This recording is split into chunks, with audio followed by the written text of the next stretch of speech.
Are y'all ready to talk Gilded Age? Because this episode was a doozy. So yes, we're going to talk Gilded Age. I got my good hair on and everything, y'all. I got all made up. I got my sequin dress on, my sparkly dress. So let's get at it. Gilded Age, Season 1, Episode 2. Let's do it.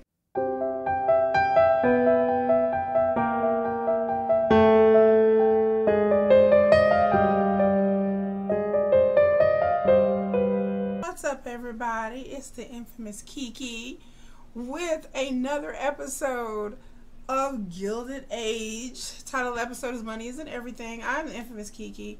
I will break down the show for you. I will provide historical little anecdotes and a recap. Spoiler alert, spoiler alert, spoiler alert. You know, you got to say things 3 times so people understand. So there's going to be spoilers again because I'm recapping the episodes. I'll be here every week. Trying to do Tuesday, but it's had to do Wednesday because there's a whole storm coming. You know, I didn't got all glammed. I got my sequin dress on, girl. Yeah, because you know I gotta get glam for Gilded Age. But here we go. I got my notes because I need my notes, y'all. I need my notes. So money isn't everything. This is a good episode. So let's start from the beginning. We start out, you know, in the mean streets of New York. One thing I like to notice in the beginning of the episode, you see the streets, how dirty and muddy they were. That is historically accurate. Because whenever it rained or whatever, and everything like that, a lot of these cities, it was just mud. It was just horse poop and mud. Like, it was disgusting and dirty. And the fact that people were out there in their finery with all this muddy streets, just, I always found that ironic. I like gross stuff. So it starts out with Miss Bauer. Miss Bauer apparently is the cook for Marion's aunts. And she getting roughed up. Like, somebody's giving her the business. Like, give us our money. Just give, I mean, they roughing old girl up. I was like, ooh wee. I didn't know what was happening, but we'll find out later what's going on. So we skip to Marion and Peggy are trying on clothes. I thought it was a little ironic that Marion is trying on clothes with Peggy being there as a colored person. Maybe she said that was her maid or something. I don't know. But I don't know if that was quite historically accurate and appropriate. But they're talking. They're, in the first episode, you know, there's a lawyer that helped her with her father's estate, Mr. Rakes. Mr. Rakes is handsome. And he was trying to, like, squeeze on Marion a little bit. He was flirting with her. So apparently he's coming to Philadelphia to visit. And she's going to receive him, have him for some tea or something like that. We'll see how this goes. And then we go to Oscar, and Oscar's with his mom and his Aunt Ada, and he was talking about he wants to meet Gladys Russell, the Russells that live across the street. He wants to meet Gladys. I'm like, isn't Gladys like 15? Like, I put in my nose creepy. It's just, but he wants to meet her. Apparently, he's trying to solidify, you know, some sort of a marriage. I mean, this is historically accurate. Like, you know, once girls hit about 14, 15, 16 years old, and they actually officially had a coming out formal party, they were able to marry. And a lot of these girls, you know, back in the day, new money, they would marry old money, or they would marry royalty. That's another thing that was going on in America. A lot of the new money were marrying royals to get title and status and prestige. So, yeah, it's a little bit creepy, but, you know, it's historical accurate. So Peggy's downstairs with the servants. I love the butler. He gives me very, like, snarky Carson vibes from Downton Abbey. There's a Mrs. Armstrong, and I think she's the housekeeper or whatever. And she's really snarky. She's really snarky to Peggy. She seems very bitter. She's always throwing shade. So, you know, they have a little exchange. So we go on to Mrs. Morris and Aurora Fane. Mrs. Morris and Aurora Fane are these two old money women who are head of some kind of charitable organization. So they're having a charity ball to raise money for, like, widows and war widows and orphans, and they need Marion to help them out. And they're having, like, a little meeting. And they're talking, and they're throwing shade on Miss Russell, because Marion's like, why don't you invite Miss Russell? She got more money than God, you know. And they was like, nah, girl, child, we don't want that. So it gets to the point where the Russells are talking, and Mr. Russell aka Bearded Zaddy, has a whole plan. So he's telling his wife, you know, we need to invite the Morrises to tea, invite them over, because Mrs. Morris, her husband, is an alderman. So if you don't know what an alderman is, look it up. But he's like, the alderman is kind of like, is on the city council. So he's setting something up. He's trying to get a meeting privately with Mr. Morris. So Mrs. Russell said, okay, I'll try to set it up, and something like that. Try to set it up. So the Russells have a new housekeeper called Mrs. Bruce or Mrs. Bruce. And she's getting settled in. She's talking to the chef, Mr. Bourdain. And they kind of have a little flirtation there, you know, and they work for the Russells. Like, if I didn't mention that, they kind of have a little flirtation. I thought it was very, very, very, very, very cute. So then we go to the scene where Mrs. Bauer is like stealing some stuff. Like, she's stealing the silver candlesticks from the Van Rhymes. She's stealing the silver candlesticks. She goes to this dude that was roughing her up in the beginning, and he was like, I don't want this crap. I want my money, I want my coins. So Peggy sees her and was like, oh my God, Miss Bauer, are you okay? It's kind of embarrassing, but you know. And then she asks her what is going on. To make a long story short, Mrs. Bauer was in these ducats, in these streets, getting a clackety clack on. She was all up in the dice game. I say that jokingly, but she was gambling. Now, historical note. In the 1800s, I learned that every form of gambling was invented in the 1800s. That common folk and rich folk did gamble. A lot of the common folk gambled, even though they didn't really have the money for it, because it gave them a sense of thrill, a sense of fun, a sense of freedom, and then also be able to make some money. And so there were many illegal, because gambling was illegal, many illegal gambling houses all over New York and Pennsylvania, all over the area. There was all kinds of gambling houses, and people gambled on horses, people played cards, people played dice games. Like, gambling apparently was a really big vice. It was frowned on by the religious sensibilities at that time, but apparently it was a very big thing. So it attracted all kinds of ne'er-do-wells, and people would shake people down if they owed gambling debts. And that's what happened. She was being shook down. There's a scene after this with Mrs. Turner, who was the one that be flirting with Mr. Russell, and they're kind of talking. He was asking where his wife was. And I like the first episode, I thought it was kind of flirty, but this episode, he kind of acted very formal and very kind of cold to her, and she was trying to like kind of throw it at him a little bit, and he wasn't really taking a bite. So I don't know if he's having an affair with her or not, but I'm gonna tell you guys, in my heart of hearts, I hope he's not. I love Mr. and Mrs. Russell together. Like, to me, they are like power couple. They are like boss power couple. And I think now I would be disheartened if he was having an affair with this skank. I mean, I'm just saying, I'm just put it out there. I would be very disappointed if he was having an affair with her.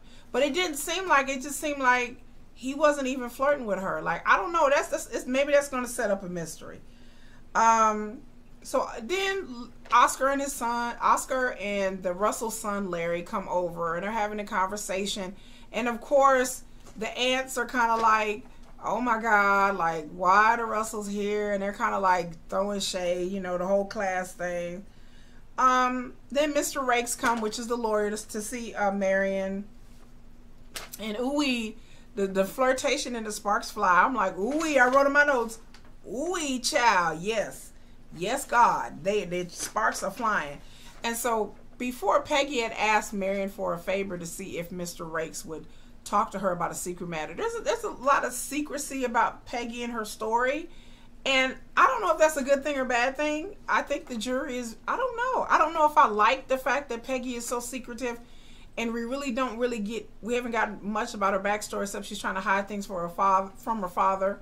So she really needs to speak to a lawyer who's not a colored lawyer, because apparently it would get back to her father, which tells a lot in a city like New York, that you would be afraid that things would get back to your dad. So that means that her dad had, to me, that screams her dad has lots of connections, money, and power in the black community.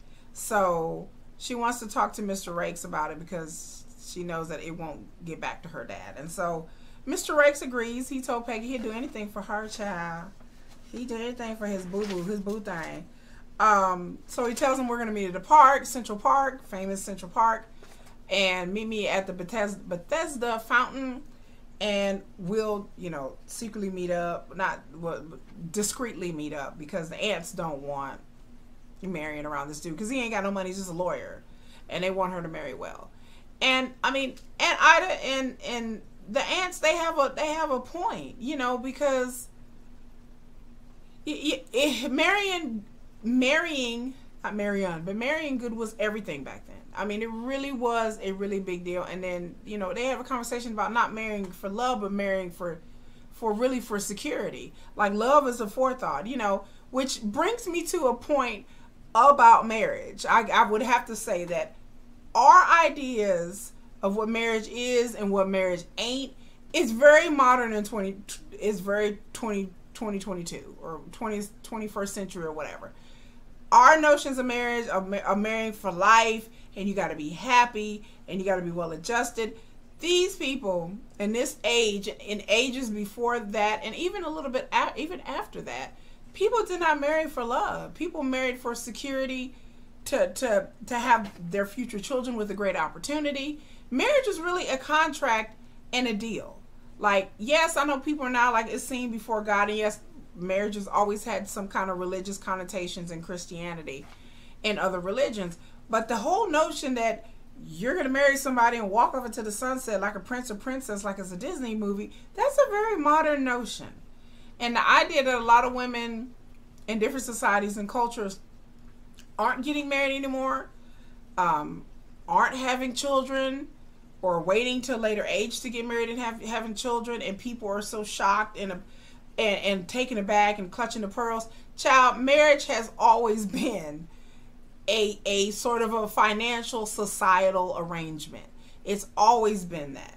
And the idea that it hasn't been that is being very disingenuous and like re-envisioning history, because at the end of the day, you know, marriage was never about, I love this person. Or people married people all the time that they didn't even like, that they weren't attracted to, that they didn't love, that they couldn't stand.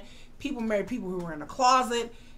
I mean, all kinds of things went on in marriage. So the whole notion of sanctity of marriage, before the eyes of God, yes, they thought it was that you had to stay together.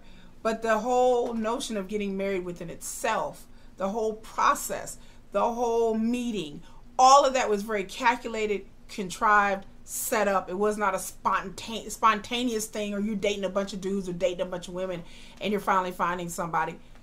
No, marriage was very much always been a business arrangement. Now, whether that was good or bad, that depends on your opinion. Some people are saying it is awful. Personally, I think that marriage being a business arrangement could be good or bad. But the whole pie in the sky romance thing that people get wrapped up into now, and you get married and then you get bored. People were bored and married for decades and years, and they still stayed in these loveless, romantic-less relationships. And like I said, I don't think it was healthy. I don't think it was good. But people stayed in these marriages not because of love. A lot of times it's because they had to. And especially women, it's because they didn't have any options. They didn't have any choices.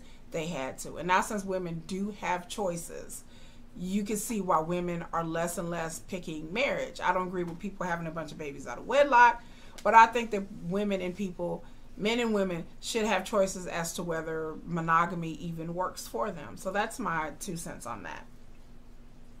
So they go to the Bethesda fountain, Peggy, Marion, and Mr. Rakes, and he talks to Peggy. Again, we don't see what conversation him and Peggy have or what they had about. But apparently, you know, she was happy with the conversation or got what she needed. And again, this whole Peggy storyline, I'm not really feeling that really. They talk about Bethesda Fountain was designed by Emma Stebbins. Emma Stebbins is a real person. She was an American sculptor and the first woman to receive a public art commission from New York City. She was best known for her work, The Angel of the Waters, also known as Bethesda Fountain, which is located in Bethesda Terrace in Central Park, New York. So that's a little historical tidbit from me. So then we go to Mr. Russell, that apparently is wants to build a new train station, a big, huge station. Now, I think that this is Grand Central Station. I think that's what they're talking about. I may be wrong, but that's just my guess. They don't really say. But there's laws in the city regarding, you know, train stations and building and stuff like that. So he wants to become friends with Mr. Morris to do some kind of undercover back alley deal and so under table deal. So at the tea or the dinner that the Russells are having with the Morrises, that's the reason why he wants to talk to Mr. Morris. So because he can get him alone. So Mrs. Russell, you know, she do it big. She showed looking gorgeous. The house is freaking gorgeous. Everything is gorgeous. And her and Mrs. Morris are throwing shade. Like, they throwing low-key shade about, like, the sounding of the Morris name. She's like, kind of sounds common. I mean, they throwing low. This is classic Julian Fellows, white folks, down low shade. Like, it's just shade being thrown. Like, you know, the husbands are looking like this, and these women are low-key going at it. I loved it, everything for it. Well, Mrs. Russell asked Mrs. Morris about the charity event. Well, they're going to have it at like an armory. They're going to have it at some place, an armory, because it's for war widows and orphans. So they're going to have it at an armory, but then they said, well, you know, there's always been some booking issues and things may fall through and they may have to go to some hotel and have it in their little banquet room. Well, Mrs. Russell's like, well, why don't you have here? If things fall through the armory, she has this huge, beautiful, like, ballroom. She's like, you can always come here. So Mrs. Morris is like, okay, we'll see. Let me tell you, Mrs. Morris is a snake. She ain't like Mrs. Russell. She was cutting her down just like the rest of them. But Mrs. Morris, she says that, but we all know these upper class women, these high class women, these old money women is not trying to hear it. Back with Mrs. Bauer, the cook. It turns out she owed $50. Now, I think in our money, she owed $50 gambling. I think in our money, it's like $500. Peggy asked Marion for help. Like, is there any way you can get the money? Marion don't really have that much money. She gets an allowance from her aunts, but it's not that much. So she decides to ask Oscar maybe if he could help her out, since, you know, Oscar, I would assume that he would have more access to his mother's money than Marion would. And she tells him, you know, look, I'll pay you back. And this is the reason why. And they ask for the money because they don't want Mrs. Bauer to get sacked. They don't want her to lose her job. Because if the aunts found out that she'd been gambling and she tried to steal some candlesticks and she getting roughed up, she getting beat up by a loan shark gambler, that she would most likely, they don't want any kind of shame to come on to their household. Most likely, in that case, in real world life, back then, she would have got fired. So Peggy and Marion don't want to see her fired. So they ask Oscar for some money. He said what he can do, but he's like, you tell Marion, like, look here, I will help you with this money, but you got to set up a meeting between me and Gladys, because he wants some to get at Gladys. And again, he is looking at Marion. Even though Oscar is gay, he understands that he needs to have a good marriage. So if the Russells live right across the street, he's already friend with the brother, so it just kind of makes sense that he wants to be invited to Gladys. But again, his mother is not trying to hear it. You know, she ain't trying to hear it because she, you know, she considers the Russells low money. So, but it's still creepy. I think it's very creepy. Okay, so to make a long story short, the whole armor that they getting ready to have the charity ball, the whole armory things falls through. And of course, they have to move it to the hotel. Mrs. Russell's in bed reading the newspaper, just reading her newspaper. And she sees in there that the charity ball was having today. They're having it at the hotel because the armory, they had to have a change of venue. She picks up the damn tray and throws the tray. She is upset. So we go to the charity ball. Marion is helping. Marion has her own little booth.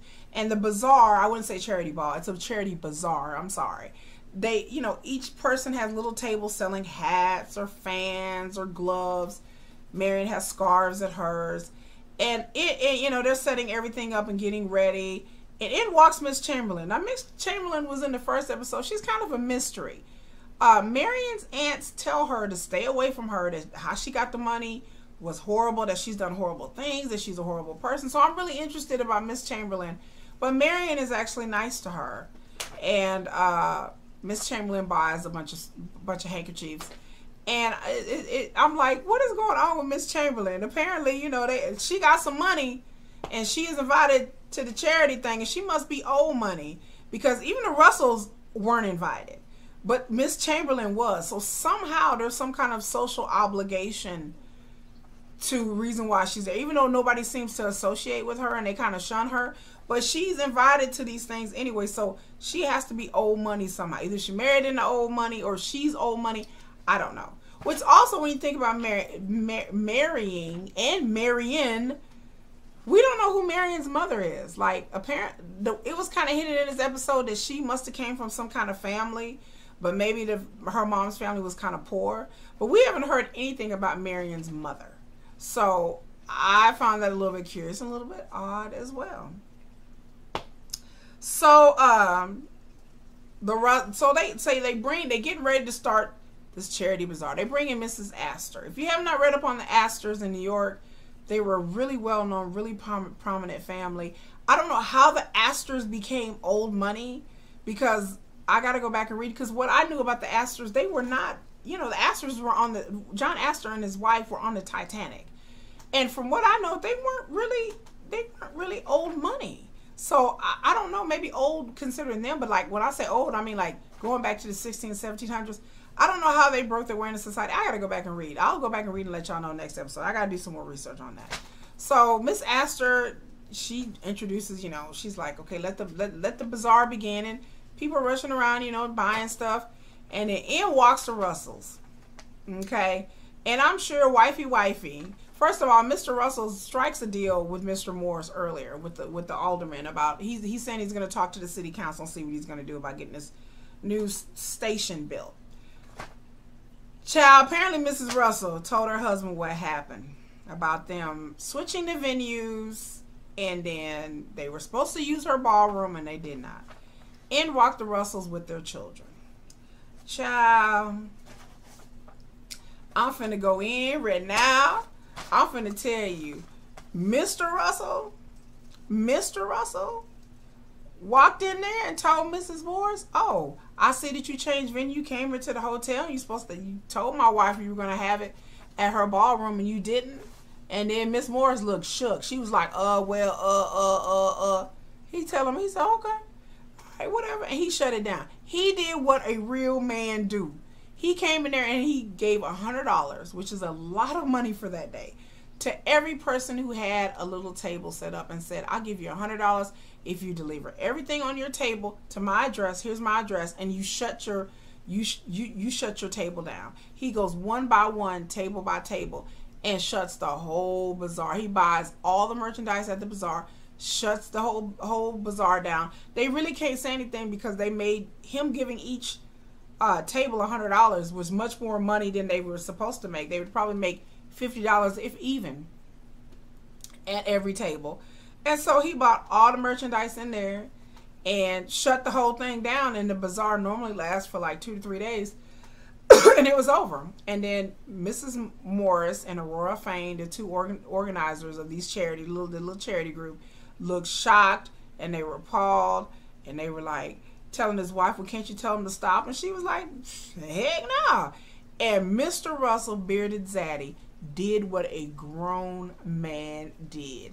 He defended his wife. He stood up for his wife. He held it down for his wife. And he was like, you heifers are not going to embarrass my wife. You're not going to make my wife feel some type of way. He didn't say this in the episode, but the attitude was, I'm going to show these people what a lion is.